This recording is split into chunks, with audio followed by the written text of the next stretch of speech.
I know you've heard it 1,000 times. I thought my life was perfect till that one day. That was me, Ryan Moss. I was married to a beautiful woman with a beautiful 6-year-old daughter. I met my lovely wife, Tiffany, Tiff as we called her, during my senior year of college. She was a junior, and we quickly fell in love. We married a month after her graduation. I graduated with an engineering degree and got a good job working for a national engineering firm. When Tiff got out of school, she went to work for a law firm as a legal assistant. Tiff quit her job 2 years later when she gave birth to our daughter, Jenny.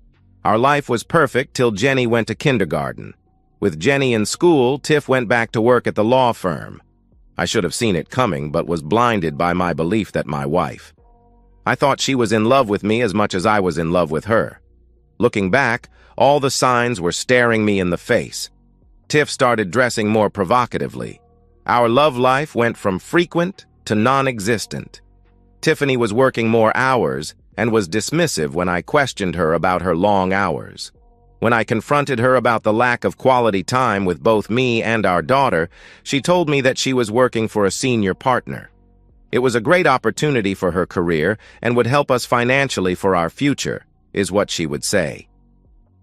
Several months before the day, I met her boss, Stan Cross, at the firm Christmas party. To me, he was a jerk. He was cocky and dismissive towards me.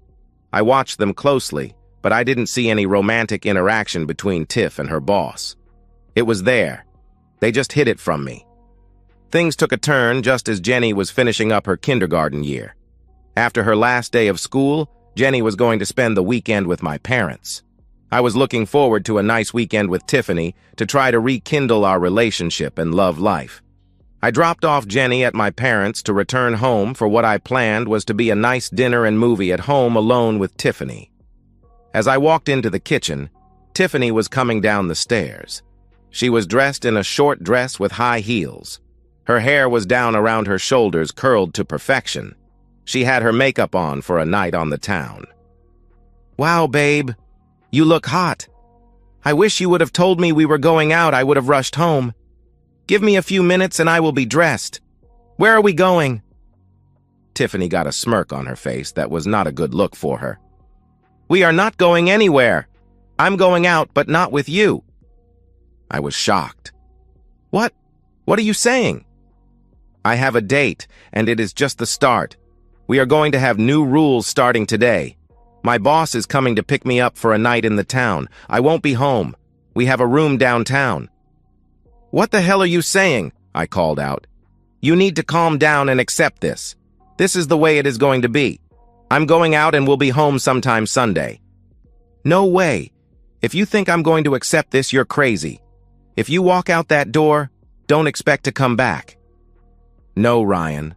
I will be coming home to our home. We are going to remain man and wife, and I will still live here as will you. You need to understand that I still love you, but I need a little more. If you insist on making this difficult, it will be you who will not live here anymore. It would be a shame for Jenny's father to be penniless and in jail." I was stunned by her comments. Just as I was getting up to confront her, the doorbell rang. Tiffany ran to the door, letting her boss in. "How did he take it?" he asked Tiffany. "Not well.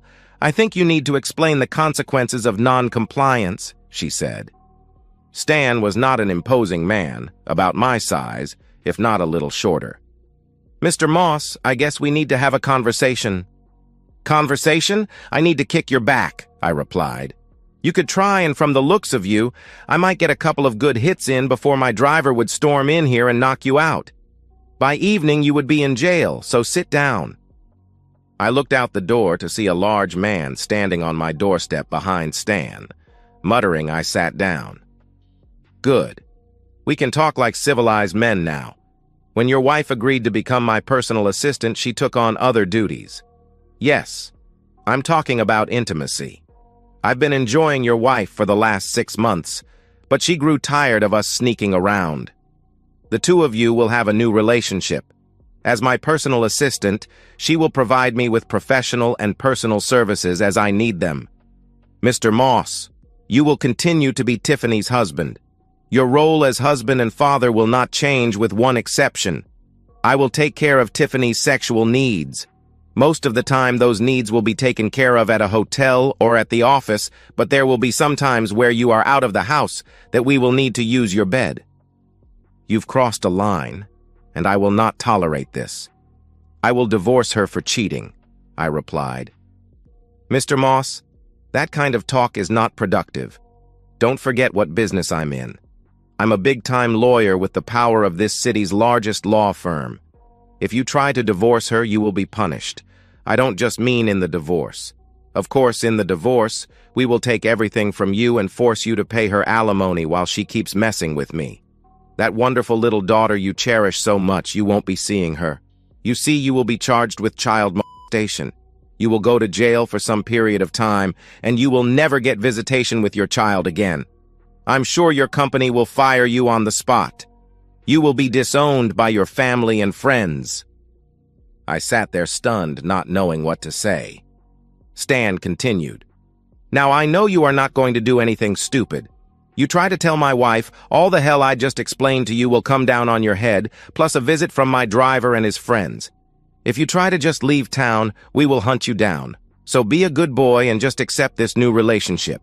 Your wife is a wonderful assistant. Still stunned, I watched as my wife walked out the door with her boss, her boyfriend. I was devastated. I didn't know what to do, so I got drunk. I woke up Saturday morning alone and hungover. Tiffany didn't come home Saturday and did not home Sunday morning. She was not home Sunday when I went to pick up Jenny. It was all I could do not to cry as I picked her up and drove home. Jenny nearly broke my heart when she asked where Mommy was when we got home. I wanted to tell her, Mommy has turned into a cheating woman who is messing with her boss. I reframed and told her that she had to work. The disappointment on her face cut me deeply. When Tiffany arrived home Sunday night, she found me asleep in the guest room. Lucky for me, she didn't come in. I didn't know if I could have remained calm. I was up getting Jenny ready for school when Tiffany appeared. Not much was said to me, but Tiffany concentrated on Jenny as we were heading out the door to school.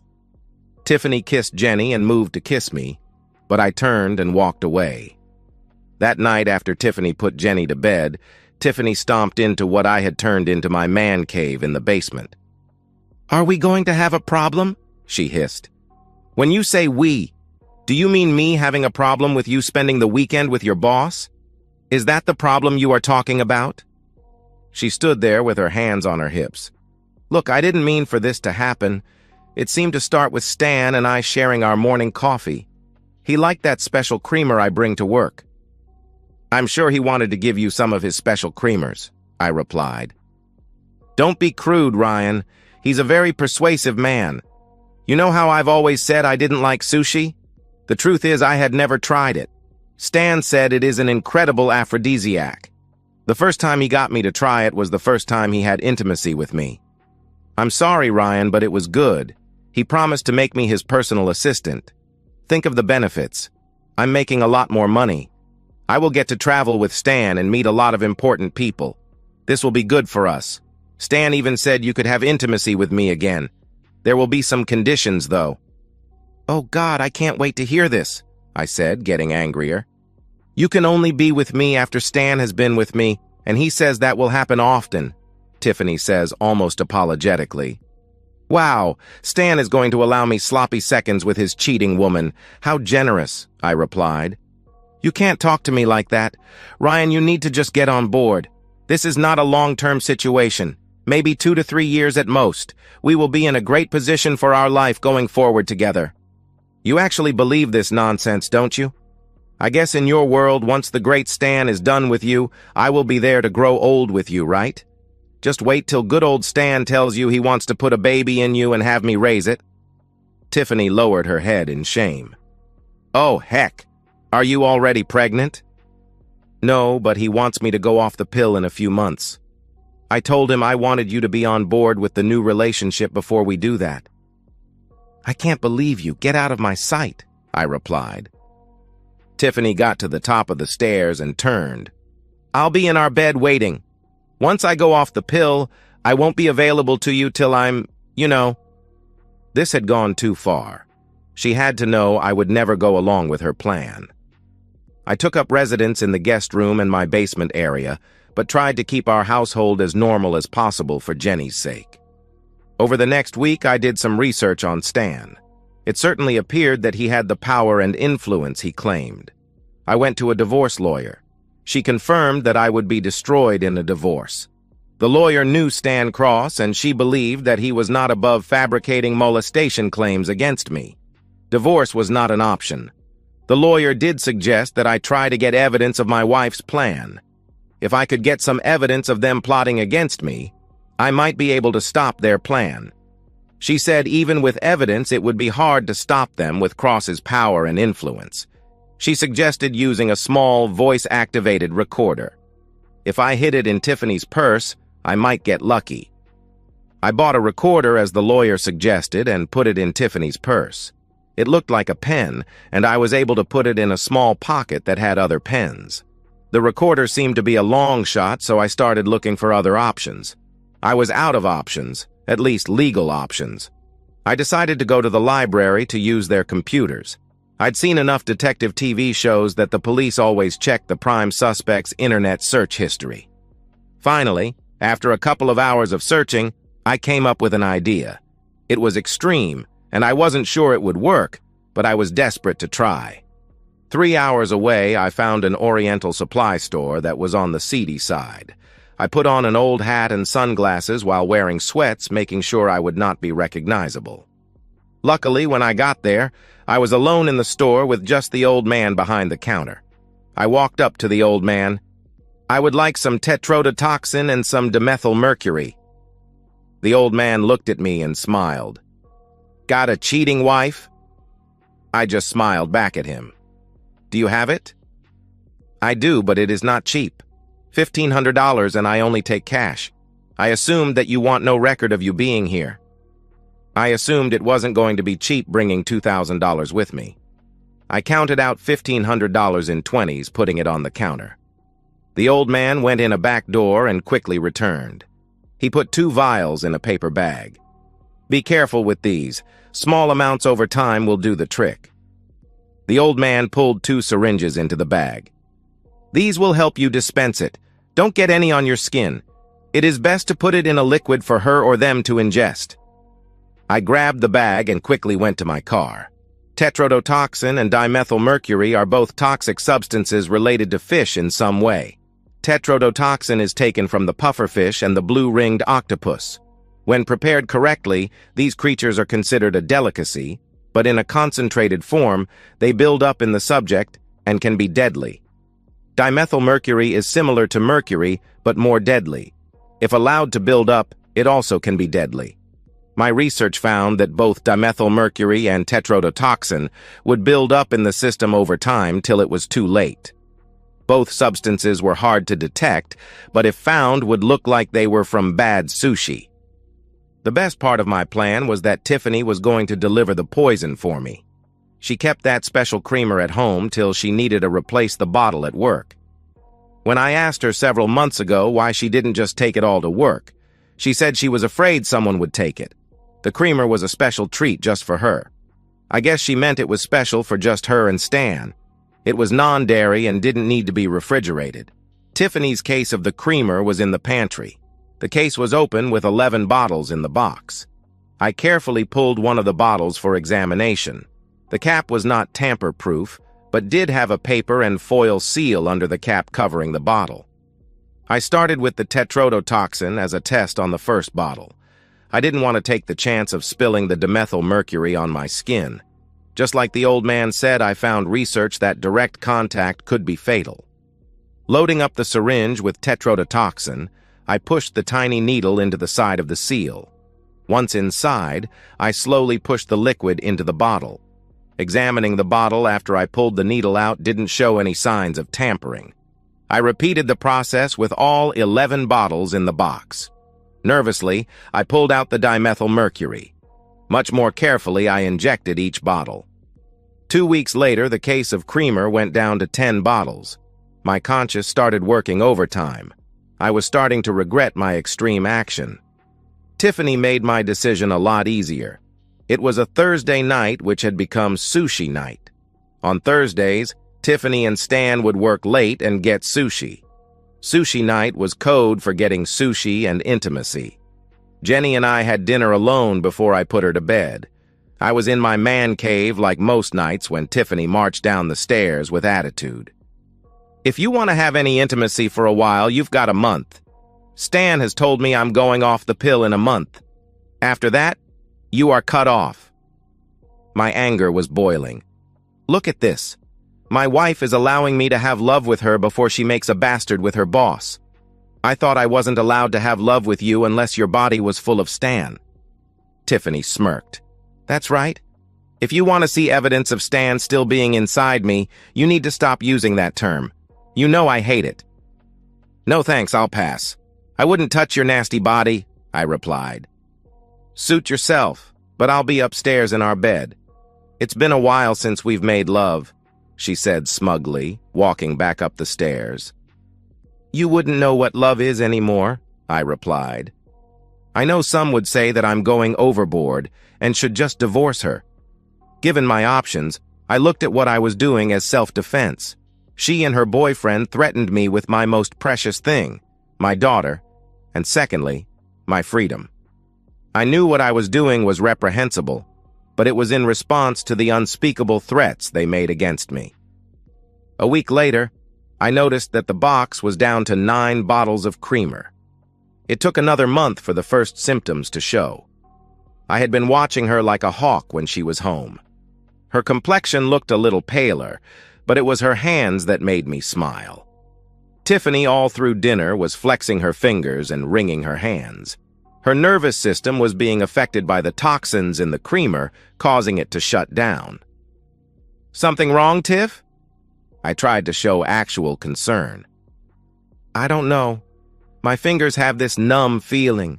You know, like you get when you are laying on your hand and it falls asleep. It's been doing it for a week or so. I've also been a little out of breath. Probably nothing sounds like stress. Anything new at work causing you stress or making you uncomfortable? I asked. There was a little sneer on Tiffany's face. No, there is nothing. Everything at work is just great. I'm sure it is nothing. 2 weeks later, the box was down to 8 bottles of creamer. Damn, they must be drinking a lot of coffee, I thought. Tiffany's symptoms were becoming more and more evident. Body aches, shortness of breath, and loss of color in her skin. It was a Thursday night and Tiffany was home right after work. I was surprised when she walked in the door. What are you doing here, Tiff? Isn't this sushi night? I said, dripping with sarcasm. I'm not feeling so hot, and neither is Stan. He decided we aren't working late tonight. Well, that's bad timing, isn't it? Tiffany looked at me confused. You know that big project you and Stan were going to start. Hard to deliver that package if you both are sick. Tiffany walked over close so she could whisper without Jenny hearing. Don't be a jerk in front of our daughter. I'm going to go lie down. After dinner, I took Jenny up to her room to get her ready for bed. When I walked by our bedroom, I heard the sounds of Tiffany throwing up. I slowly opened the bathroom door. Don't tell me you're already pregnant. Forget you, she growled. There's no way I'm pregnant yet. I just went off the pill last week. You could at least show some compassion. I'm really sick here. Compassion? That's rich coming from you, I replied. I'm your wife, Ryan, and you need to show your wife respect and compassion. I cut her off. No. My wife died when she went to work for that jerk. She was replaced by some cheating woman who I have no respect for. If you think you will get any compassion, respect, or even kindness, you are mistaken. I turned and walked out of the bathroom, leaving in front of the toilet heaving. Tiffany was not up when I took Jenny to her daycare on Friday. I should have checked on her, but didn't care. About noon, my cell phone lit up from Tiffany. What do you want? I answered. I need you to take me to the hospital. What's wrong with you? I asked. I'm sick, but it's not me. It's Stan. He's had a stroke. I couldn't help but laugh. Are you really asking me to take you to see your lover in the hospital? Please, Ryan, this isn't funny. They said he could die. I decided it might raise suspicions if I didn't take Tiffany to the hospital, so I took the afternoon off. Tiffany looked like shit when I got home. I helped her to the car and drove to the hospital. At the hospital, we found her boss's wife and one of the other senior partners. Larry Masters, the senior partner, quickly pulled Tiffany aside. He obviously knew they were having an affair. Tiff, do you really think you should be here? His wife is over there. Not caring that I was standing next to her, Tiffany started talking to Masters. Mr. Masters, I need to know how he is. I need to see him. Masters pulled her off to the side with me in tow. You look like crap, Tiff. It doesn't look good. His left side is paralyzed, and the doctor said his organs are shutting down. They don't know what is happening. But if they can't stop what is happening, he won't make it through the weekend. Tiffany was crying. Please, Mr. Masters, I have to see him. Can you distract his wife while I go in? I will be quick. Masters huddled up with Stan's wife and his family. I escorted my wife to see her lover. Stan was in bad shape. The left side of his face was drooping. He was awake but couldn't speak. Tiffany ran to his side while I stayed at the door. I wanted to throw up when she hugged and kissed him, knowing I was in the same room. Tiffany began to bawl harder before a nurse came in to tell her to leave. The nurse helped my wife from the room, leaving just me and Stan in the room alone. Stan's eyes got big when he recognized me.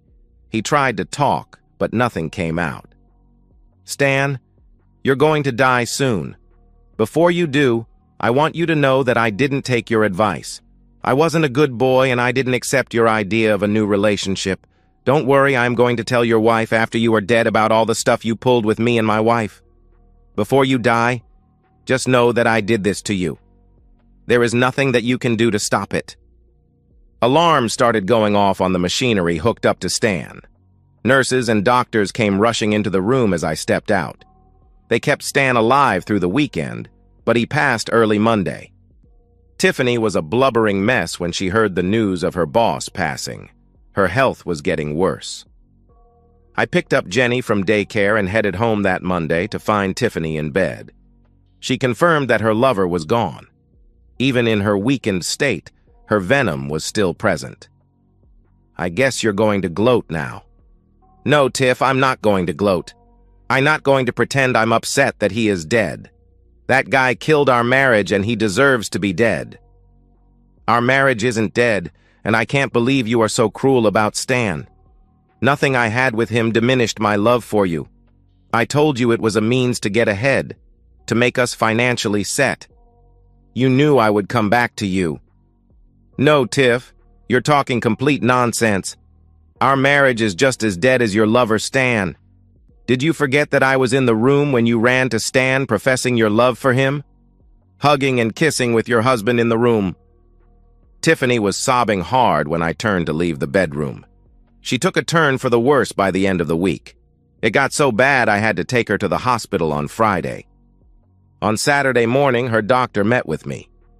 Mr. Moss, your wife's organs are shutting down. Her blood is showing an abnormally high level of mercury and another toxin found in fish. Does she eat a lot of seafood? Maybe sushi? I tried hard to suppress a chuckle. Yes, she and her boyfriend have been sharing a lot of sushi in the last few months. Boyfriend? The doctor asked quizzically. I'm sure you know of him. Stan Cross, the man who died here in your hospital just this past Monday. He and my wife had an ongoing affair. That explains a lot. Even though he had a stroke, her symptoms are very similar to that of Mr. Cross. I'm afraid that she doesn't have much time left. Her kidneys shut down early this morning. It is just a matter of time now. The doctor led me to her room. Tiffany was hooked up to several machines, looking very weak. Her eyes lit up when I walked into the room. She weakly waved me over. Her breathing was labored and having a hard time speaking. Tiffany motioned me to come in close. I'm so sorry, Ryan. I now realize how badly I hurt you. The doctor told me I don't have long. I need to hear that you forgive me before I go. I leaned close to her ear. She had a smile on her face as I started to speak. My dear wife, I pledged my undying love to you when we took our vows.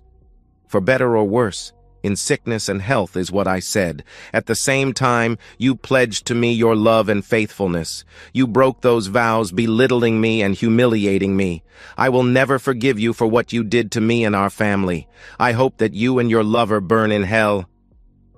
I got up, watching a tear run down her cheek. I walked out the door just as the alarms were going off in Tiffany's room. Less than an hour later, she was declared dead. It was hard telling Jenny her mother wasn't coming home. I cried for her, not Tiffany. Tiffany tried to end my life as I knew, but I got her first. Apparently, the doctors were convinced that both Stan and Tiffany were the victims of bad sushi. Turning Tiffany's body over to the funeral home told me that there would be no autopsy and no further investigation. No police ever came to question me. I did destroy the extra bottles of creamer and my vials of the toxin at the house. I even retrieved the 1/4 full bottle of creamer at Tiffany's office when I cleared out her belongings. When I had Tiffany's body cremated, her parents objected. Their religious beliefs discouraged cremation. I didn't care. I wanted the cheating woman's body destroyed. With her burned up, any lingering evidence would be burned with her. I should have been satisfied with my deadly revenge on Tiff and Stan, but I wasn't done. I gathered up my various recordings and made copies. My first visit was to Georgia Moss, Stan's now widow. The question was, why confront Stan's wife now that he was dead? I wanted to know if she knew and allowed it to happen. My thought was that she did. As open as Stan was, there didn't seem to be any way she didn't. I turned on my pocket recorder when she invited me into her home. Mrs. Cross, I came here to talk to you about your husband and my wife. She cut me off. You can stop there, Mr. Moss. I knew about my husband and your wife. They were very obvious about it. It wasn't his first, but she was his last. I'm sorry about your wife, but as you can see, I lost my husband too. Thank you, Mrs. Cross. I want to be clear here. You knew that your husband seduced my wife and turned her against me and my daughter. By you doing nothing, you are just as guilty as he was. Wait a minute, Mr. Moss. I didn't have any part in my husband's actions, she replied. I guess we will have to disagree about that, Mrs. Cross. The way I see it, if you had done something about your husband, he may not have felt free to seduce my wife. My child might have a mother right now. The fact that you knew will make me feel better when I go after his estate for the pain and suffering he caused my family. I got up and walked out of her house with no further discussion. My lawyer told me it was unlikely that we would be successful in going after Stan's estate, but I didn't care. I wanted retribution. In addition to the Cross estate, I was going after the firm Stan and Tiffany worked for. With Stan dead, my lawyer thought they wouldn't care about his activities and fight us till the end. That was till I produced a recording of Stan talking to his partner Larry Masters. After my poison plan was underway, I had a hard time being civil to Tiffany. After one of my rants, the recorder picked a useful conversation. The recording was of Stan and Larry Masters talking in Tiffany's office. The three were talking about my resistance to their little plan. Larry was heard on the recording offering his help in enforcing the plan. He tells the other two that he knows cops, prosecutors, and judges who owe him favors. With their help, they would destroy me if I didn't get into their program. My lawyer told me that the recording may not be admissible in court, but that didn't stop us from using it. My lawyer scheduled a meeting with all of the senior partners, including Larry Masters. She did not tell them the reason, just hinted that it might be about life insurance. I wanted them to be blindsided. As we were ushered into their conference room, each of the 7 senior partners gave me their condolences on my wife's passing, including Masters. They all believed we wanted to talk to them about Tiffany's life insurance policy that was being held up by the insurance company. John Hager, the managing partner, stood up.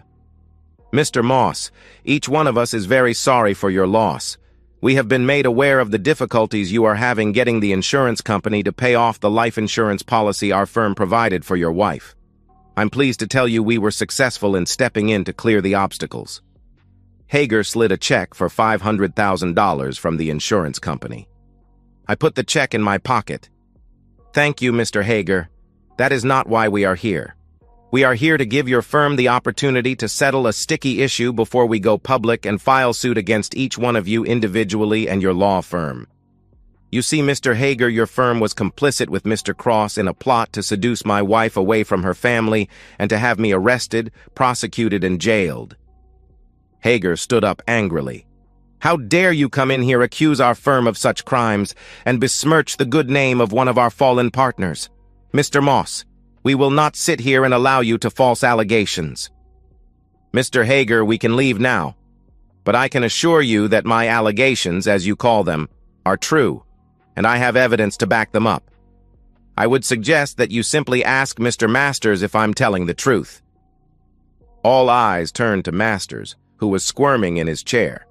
They appeared to be waiting for Masters to shoot down my claims, but he stayed quiet.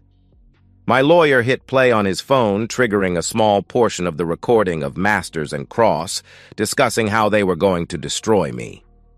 Hager stood up, looking at his partners quickly, then back to me and my lawyer. Mr. Moss, if you will indulge us, I need to talk privately with my partners. 30 minutes later, Hager alone stepped into the room. What are your demands, Mr. Moss? Your firm is going to pay me and my daughter $5 million, or we are going to sue you, and the recording I played for you and many others will go public. It is as simple as that. My lawyer tells me that Masters will certainly be disbarred, and maybe the rest of you. The fact that they identified specific prosecutors and judges might be a little harmful to your business if you and your partners keep their licenses.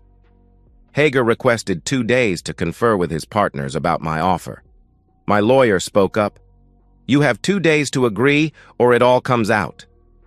2 days later, my lawyer called me. They've agreed to the $5 million. I have a proposed agreement I'll send you. As part of the agreement, we agreed not to go after Mr. Cross's estate. In exchange, they will expel Mr. Masters from the firm, citing a moral clause denying him 90% of his partnership share. I agreed and took their money. I signed an agreement that I would not disclose what Mr. Cross and his firm did to me and my family. One thing Tiffany had right. Her affair made our family financially set. Now I had to start looking for a replacement for my wife and mother to my child. And so, we've reached the end of today's story.